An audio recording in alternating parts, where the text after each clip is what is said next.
முருகர் யாரையும் இதை பண்ணுங்க அதை பண்ணுங்கன்னுலாம் சொல்கிறதே கிடையாது. உங்கள் மனசு போல் வாழுங்க, யாருடைய மனசையும் நோகடிக்காமல் வாழுங்கன்னு தான் சொல்கிறாரு.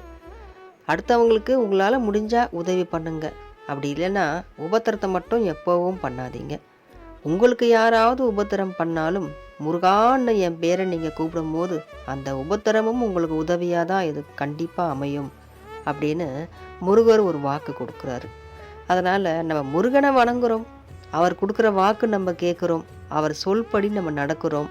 அவருடைய கை விரல்களால் நமக்கு விதியை மாற்றி எழுதுறாரு, வேலை கொண்டு எழுதுறாரு. அவர் இவன் இவ்வளோ தப்பு செஞ்சுருக்கான், இவனுக்கு இந்த விதியை எழுதிட்டீங்க, இவன் மனசு மாறி என்னை முருகான்னு கூப்பிட்டுட்டான், நான் கட்டளை போடுறேன், இவனை போய் நீங்கள் எதுவும் கேட்கக்கூடாது, இவன் நேரம் வரும்போது அவன் என்ன செய்யணுன்றதை நான் பார்த்துப்பேன், அவனுக்கு நீங்கள் எந்த தொந்தரவும் கொடுக்கக்கூடாதுன்னு சொல்லி நவக்கோள்களையும் நவ கிரகங்களையும் கட்டி போடுறாரு முருகர். முருகா எனக்கு இந்த பிரச்சனைன்னு கண்ணீரோட எவன் முருகனை நினைக்கிறானோ அவனுக்கு எந்த பிரச்சனையும் அது நவக்கோள்களாலேயோ மனுஷங்களாலேயோ காலத்தினாலேயோ வராது.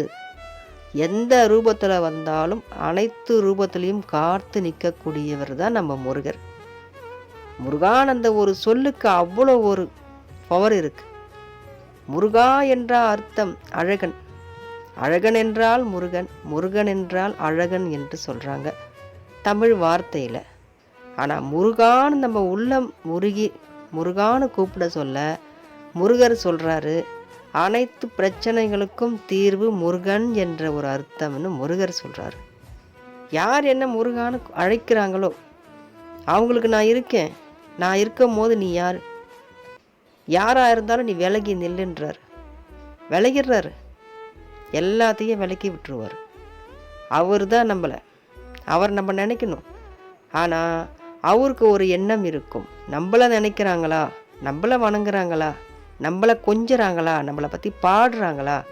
தமிழ் அவ்வளோ பிடிக்கும் அவருக்கு, ரொம்ப ரொம்ப இஷ்டம் முருகருக்கு தமிழ்னா.